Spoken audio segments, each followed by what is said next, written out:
ভিক্ষুক রাস্তা দিয়া যায় আর জমিদারের পুত্র বধূও যায়। একজন সামনের থেকে আসতেছে, একজন সামনের দিকে যাইতেছে।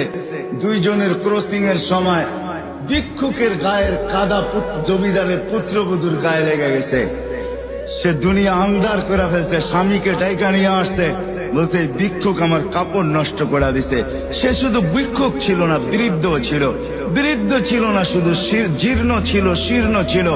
শরীরে কাপড় ছিল না, ফাটা চিরা কাপড় ছিল। পায়ে জুতা ছিল না, পেটে ভাত ছিল না।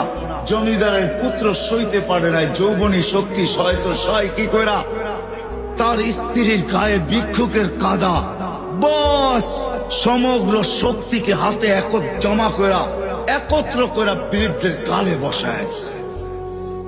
বৃদ্ধ কিচ্ছু বলে নাই, শুধু উপরের দিকে তাকায় দুই তিনটা শব্দ উচ্চারণ করছেন।